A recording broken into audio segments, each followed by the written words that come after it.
let's go ahead and progress into what I love to do on these Flashback Fridays, and that's take you down memory lane.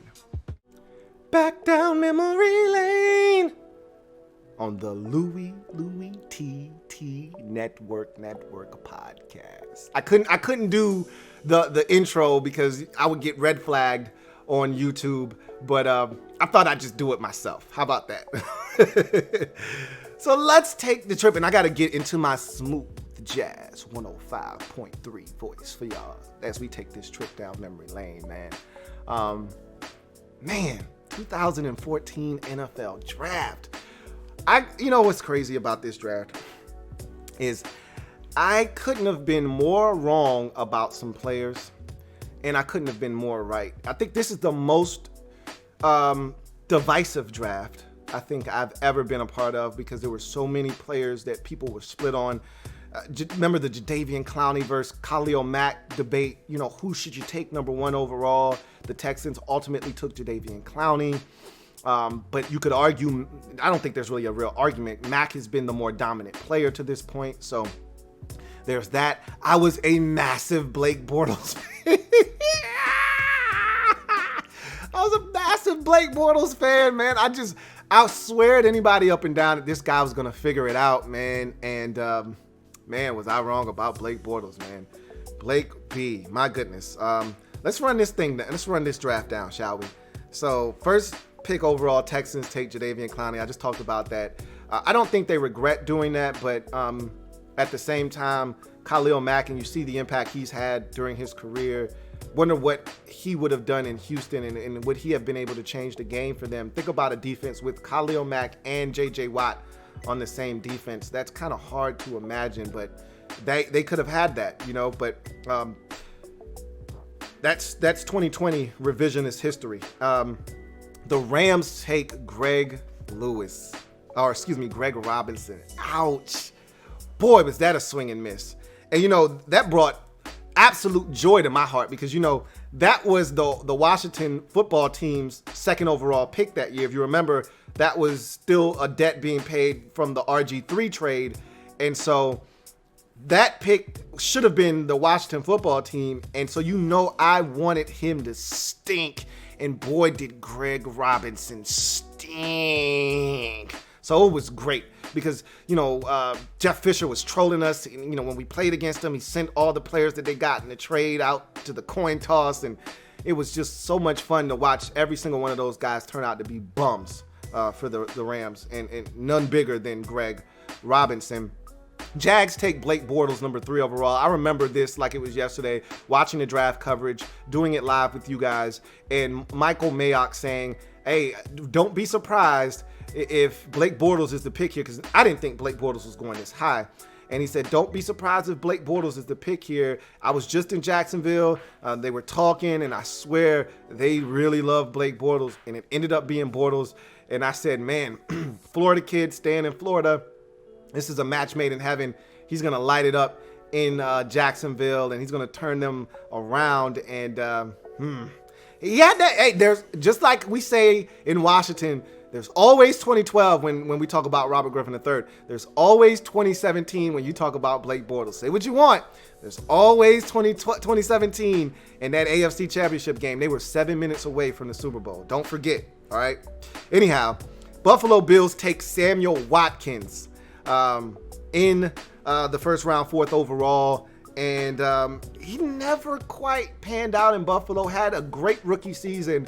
But injuries really told the story for him in Buffalo, and it just never, for whatever reason, worked out outside of the injuries.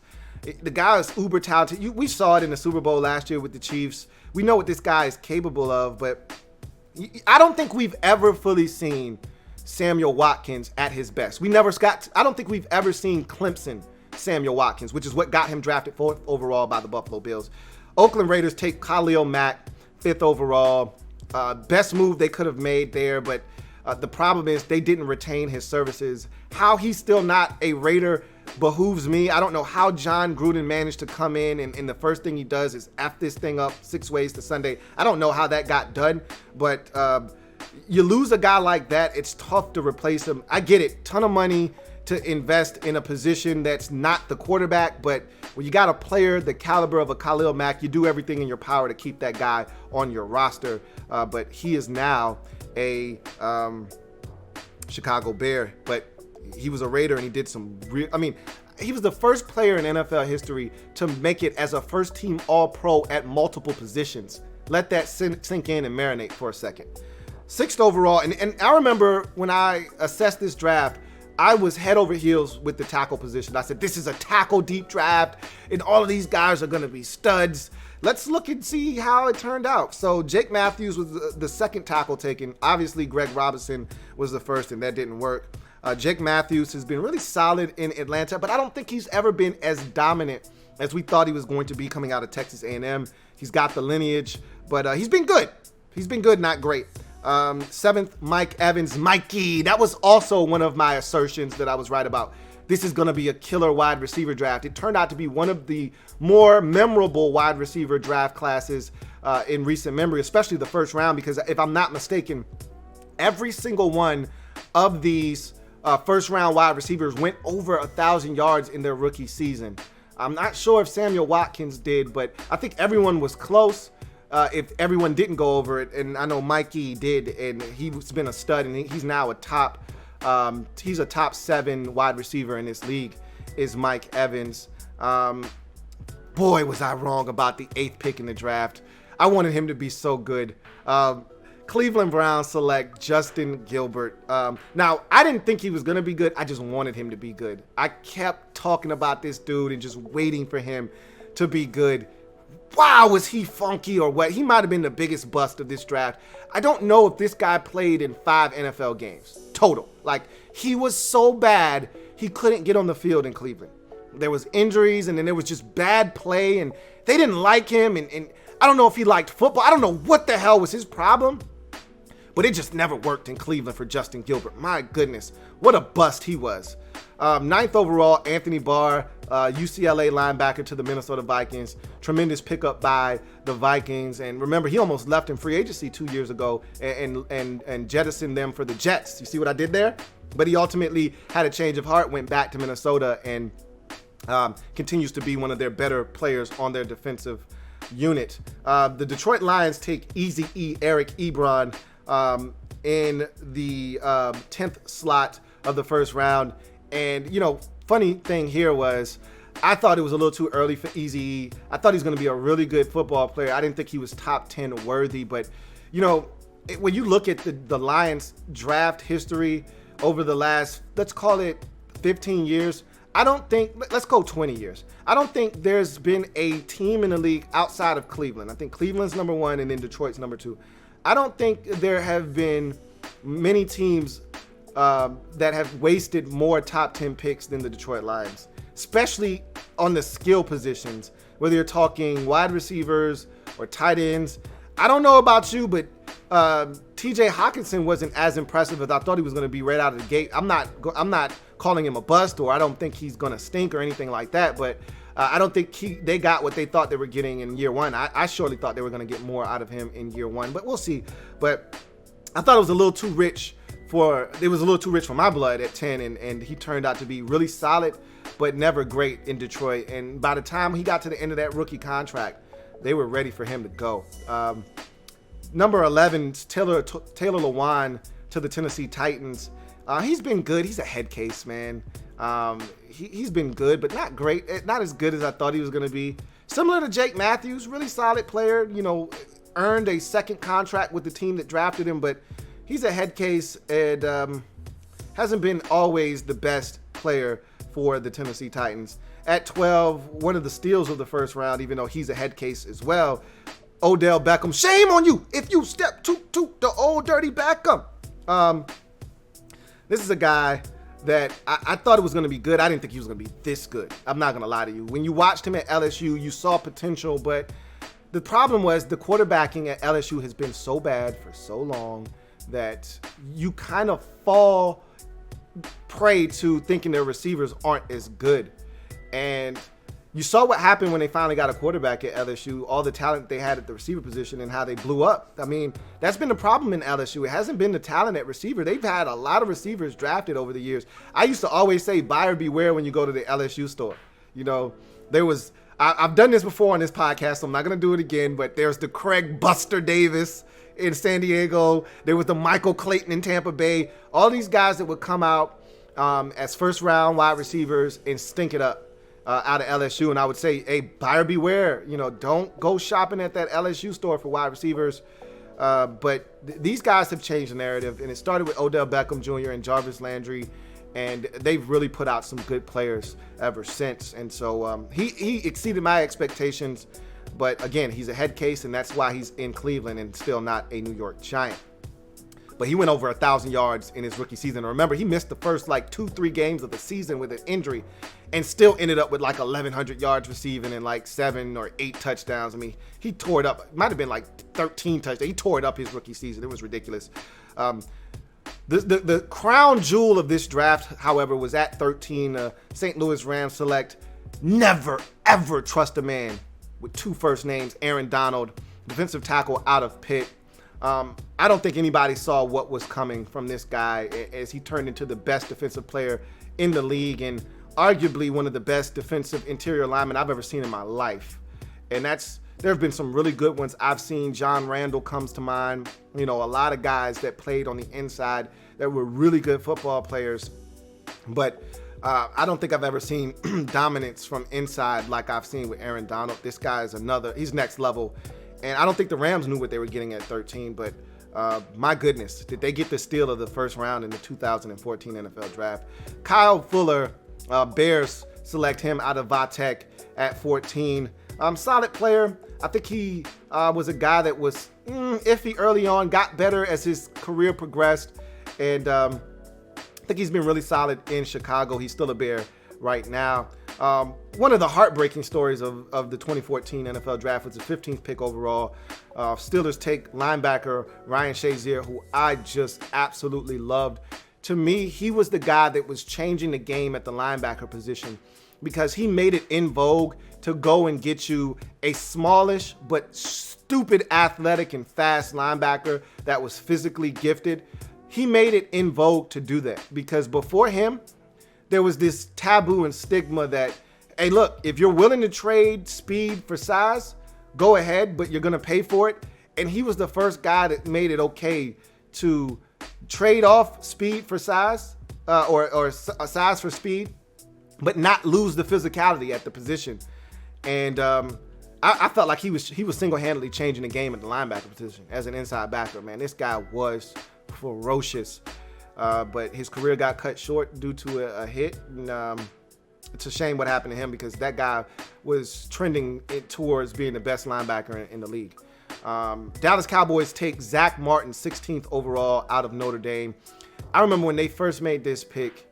I'm a Fighting Irish fan. I knew Zach Martin was good. I didn't think he was 16th overall good. But all Zach Martin has done is come in the league and become one of the best guards in football. So the Cowboys absolutely got this right. And remember, there was a stigma once upon a time that you didn't take a guard this early, but the Cowboys have been one of those teams that have kind of bucked the trend. You're not supposed to take a first-round center. Well, they did that with Travis Frederick. That worked out really well for them until he got the syndrome and had to retire. Zach Martin, you don't take a guard early in the first round. Well, you know, the Cowboys kind of bucked that trend again here, and it worked out really well for them.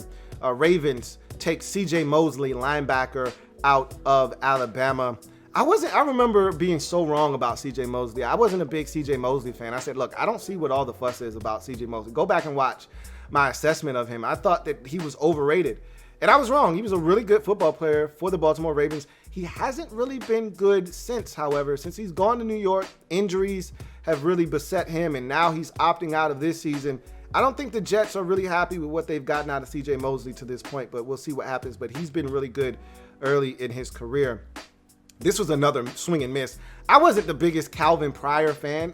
Jets make him the 18th selection out of Louisville. He was a physical safety, but not much else. Didn't have great ball skills. Wasn't the best athlete in the world. He was just super physical.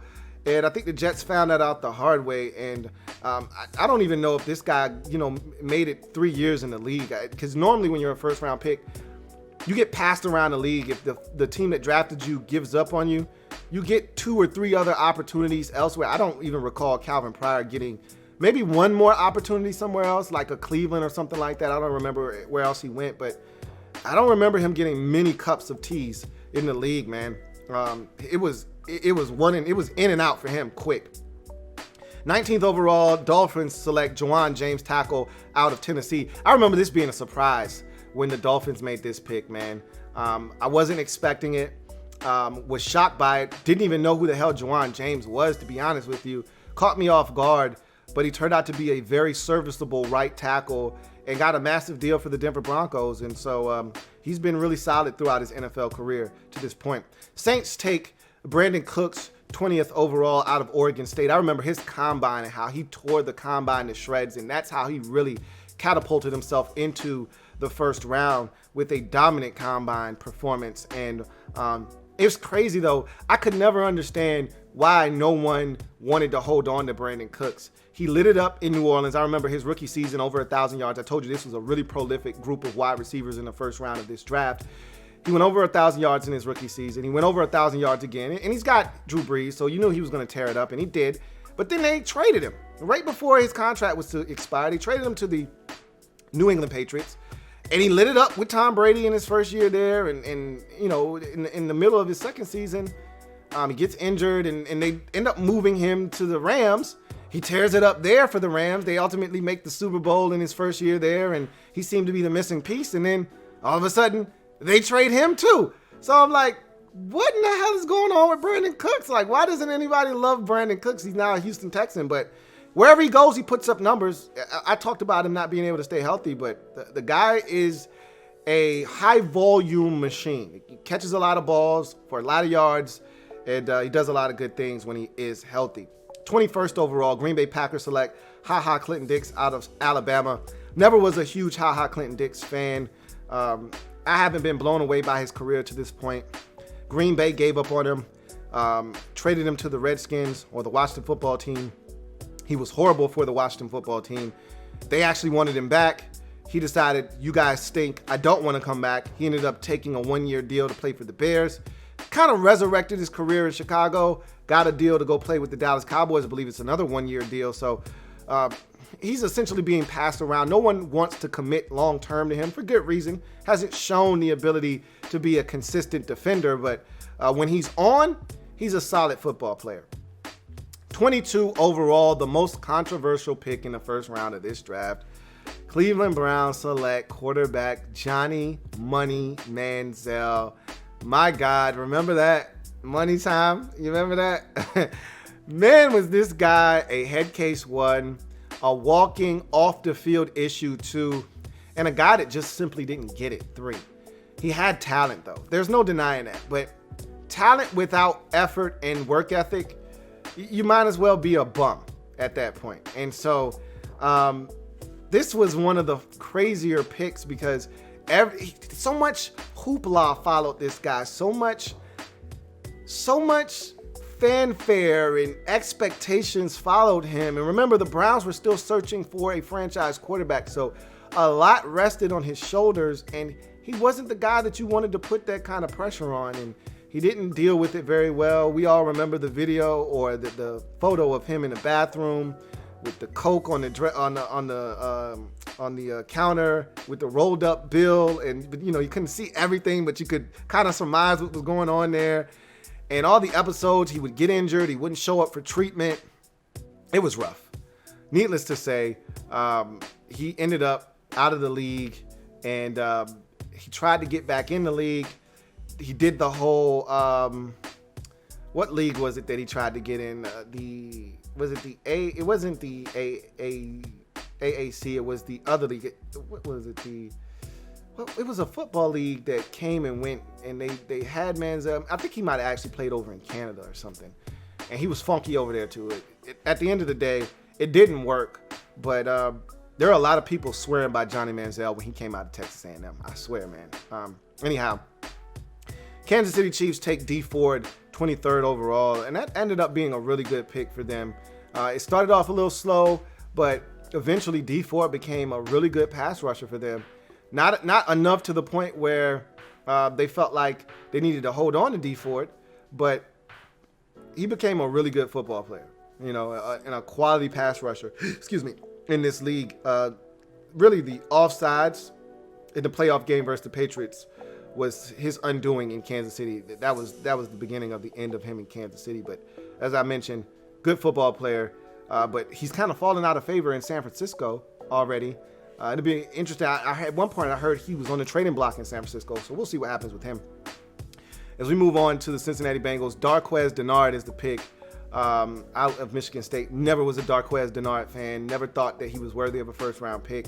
And I haven't seen anything that suggests that I was wrong about that. I honestly haven't really heard much from him in Cincinnati. And it's easy for someone to go out into Cincinnati and fade to black and kind of fade to oblivion out there because it's Cincinnati. And they're not winning anymore. But I was never a Darquez Dinard fan, and I didn't think he was worthy of a first round pick. But this next guy I thought was, and boy was I wrong about him. And I don't know if I was truly wrong about his skill set and his talents.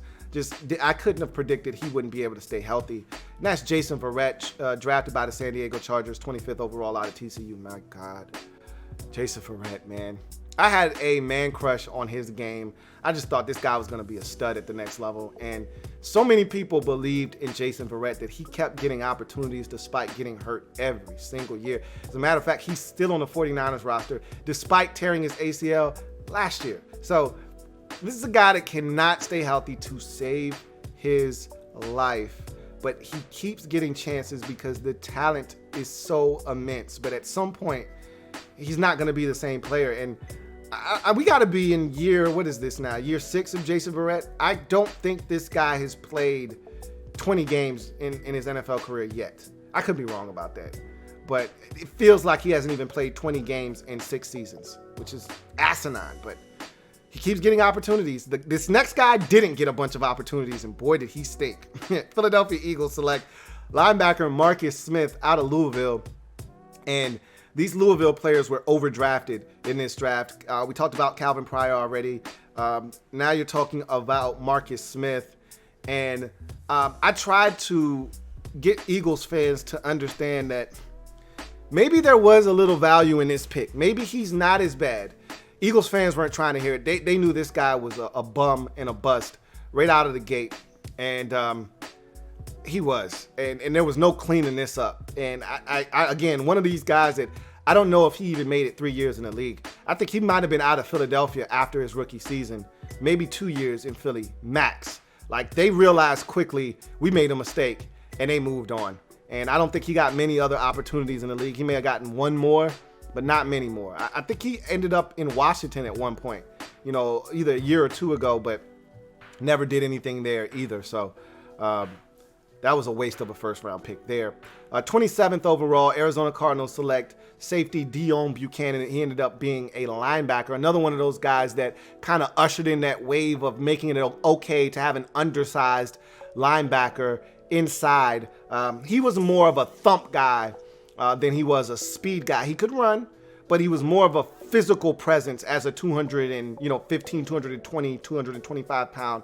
But he was more of a 215, 220 guy as a linebacker. But Shazier was a little bit bigger, but much faster, much more tremendous athlete with Shazier. But both of those guys kind of ushered in that new wave of, hey, you can get away with an undersized backer if you got the right dude with the right mentality that's not afraid to mix it up with a guy that might outweigh him by 100 pounds.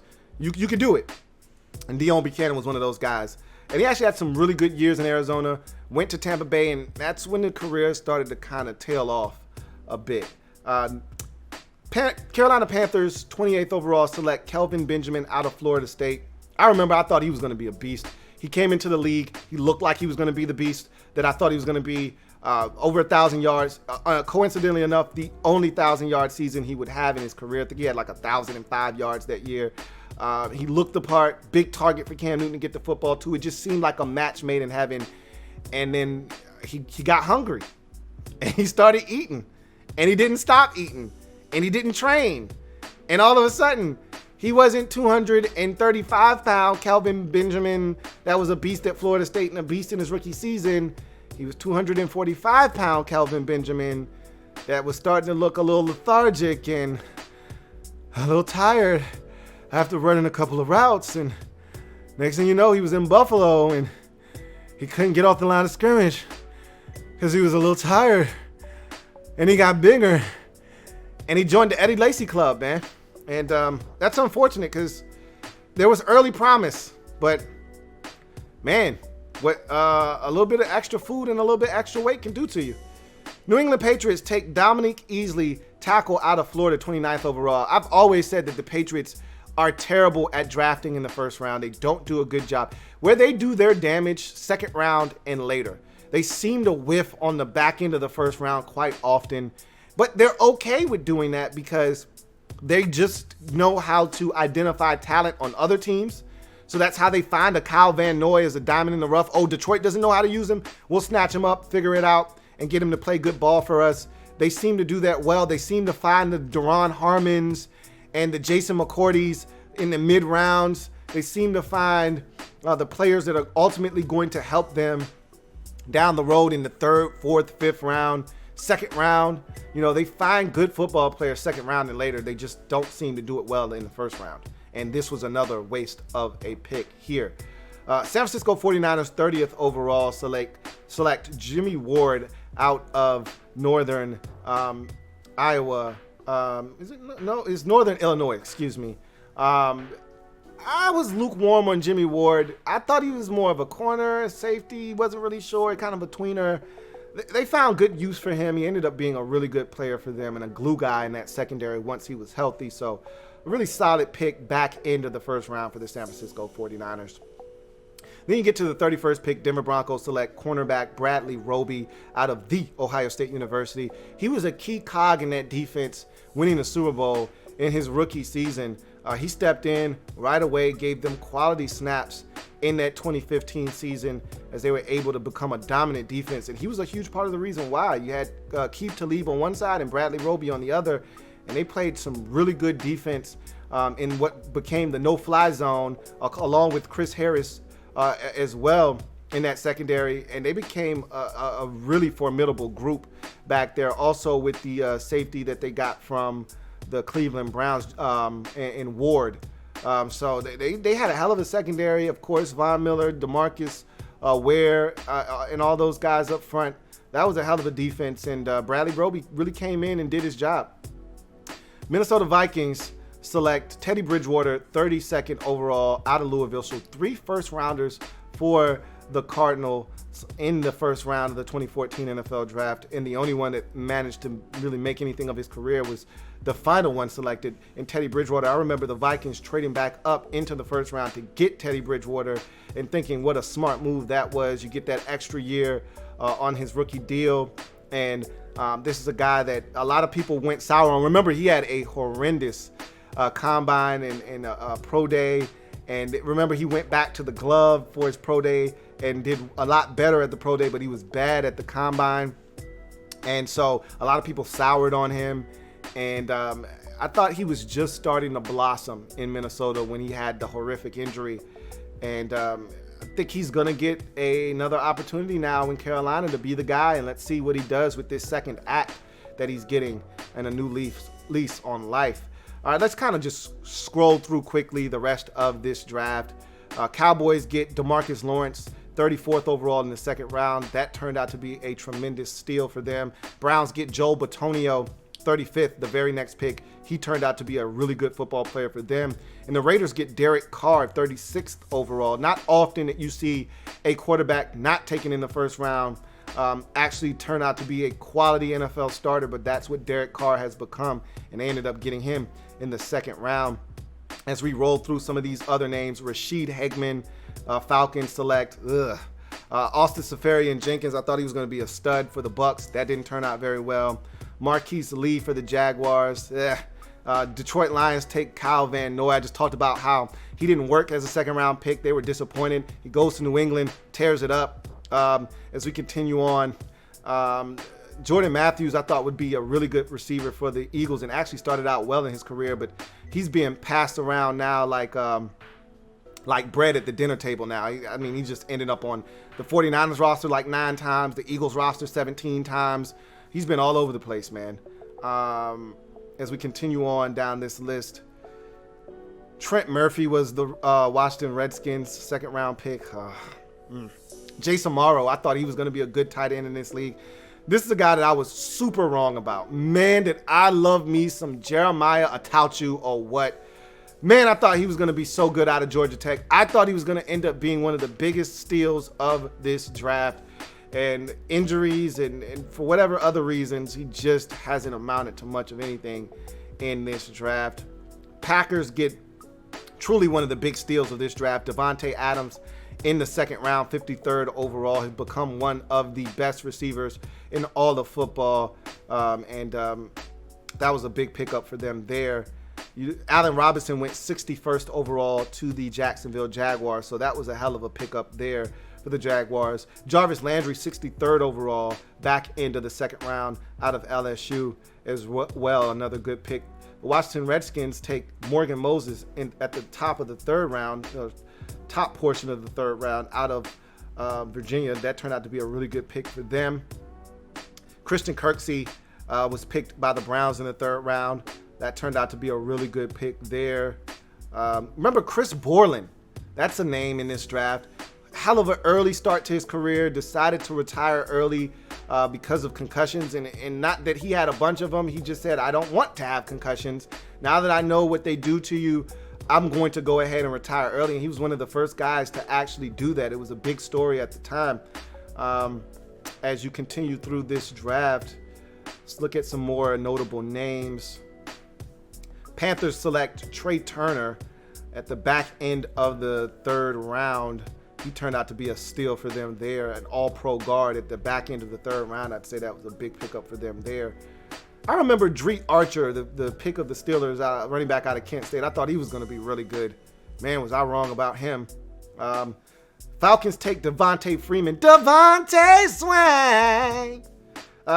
Take him in the fourth round. He turned out to be a really good back. Again, injuries, concussions, things of that nature have really kind of slowed what was a really promising start to his NFL career. As we continue to run through some of these names, Martavis Bryant looked like he was going to be a stud in this league for the Steelers.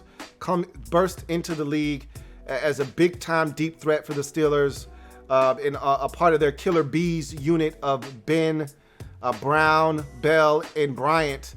And then all of a sudden the off-the-field issues just come in waves, and he can't seem to get his NFL career back on track. He's actually trying to be reinstated by the league, and Roger Goodell will have none of it at this point. But Arizona Cardinals take Logan Thomas here in the fifth round of this draft out of Virginia Tech. And, you know, the crazy part about that is he's now a tight end for the Washington football team. And he was a tight end for the Bills. He was a tight end for the Lions. And that was an interesting pick there. As you continue on through this draft, let's see if there are any more notable names. Kevin Pierre-Louis, for some of you Washington football fans that may be out there, he was in this draft as well as a fifth round pick by the Seattle Seahawks. Fourth round pick, of the Seattle Seahawks. As we continue on, any Washington football fans out there, Ryan Grant in the fifth round of this draft. How about the Jacksonville Jaguars getting Kelvin Smith in the fifth round of this draft? You know, and yeah, he kind of retired this year. He called it taking a year off, whatever. But this was another guy. We talked about all of these smaller linebackers. Throw him in the mix. 2014, I guess we can go ahead and say go ahead and earmark this as the year that the league saw the shift in the mindset of smaller linebackers playing inside, because Kelvin Smith is another guy that at 210, 215 pounds played the linebacker position and played it really well for Jacksonville to go along with Dion Buchanan and, of course, Ryan Shazier. I remember Devin Street, Pittsburgh Steelers, or excuse me, Pitt wide receiver that was drafted by the Dallas Cowboys in the 5th round. I thought Devin Street was a steal for them at the time. He turned out to be a bust. And not really a bust. He was a 5th round pick, but he wasn't as good as I thought he was going to be. See if there are any more names. A.J. McCarron was selected in the 5th round by the Cincinnati Bengals. Zach Mettenberg. I remember thinking, man, this guy's got some talent. Tennessee Titans take him. He may turn out to be the quarterback of the future in Tennessee. Man, was I wrong about him as well. He turned out to be extremely funky as we continue on down this list. The Chiefs got a steal here in the 6th round with Laurent Duvernay-Tardif, one of my favorite names in the league.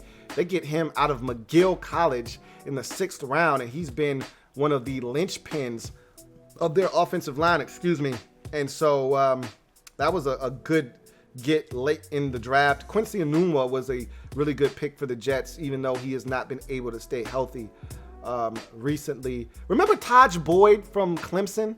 Their star quarterback that kind of helped resurrect that program. Yeah, he got drafted by the Jets in the 6th round. That didn't work out all that well for them, but interesting. Let's see. I remember I made a Ted Bolster reference for all of you Washington football team fans out there. That was the pick in the 7th round by the Washington Redskins at the time. And I think that's it. That's all you're going to get. Oh, no, the Bears selected Charles Leno out of Boise State as a 7th round pick. And he's been a very good left tackle for the Chicago Bears. And so rare that you find that kind of player in the 7th round. But they found one. They unearthed a gem there in Charles Leno. And how about this name? I'm taking you back a little bit. How about this name, guys? St. Louis Rams select 249th overall defensive end out of Missouri, Michael Sam.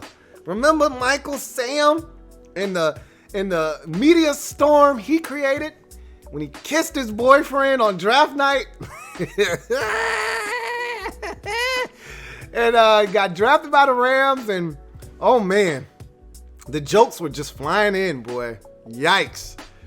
I remember that like it was yesterday. He ended up in Dallas eventually. Never did anything for them either. Whew, that was a scene. Anyway, that's the 2014 draft, man. Took a nice little trip down memory lane. What a draft that was. The wide receiver position was elite early on. Some of those guys kind of fell off the table, like a Kelvin Benjamin. Even Odell hasn't been as dominant, but he still got it in him. Samuel Watkins, got a Super Bowl ring though. But dominant wide receivers, good tackles, not as dominant as we thought. Looking at that draft, just kind of recapping those tackles real quick in the 1st round. You had Greg Robinson, obviously not a stud in that 1st round. You had Jake Matthews. He's been really good. Tyler Lawan has been good, but not great. Thought that he was going to be better than that. I could have sworn there were more tackles taken in that group than just those 3. I felt like there were more guys that went. Zach Martin went, but he's not a tackle. Jawan James went. He was solid. Maybe I thought it was more tackles in that draft. Anyway, the quarterback position in that draft, really interesting. Obviously, you get Blake Bortles, you get Johnny Manziel, but Teddy Bridgewater is the guy that ultimately is going to probably have the better career of all of those guys, and he was taken last in the 1st round of that draft. So 2014 draft, interesting looking back, and we'll do that again next month on the Louie T Network podcast. Louie T Network.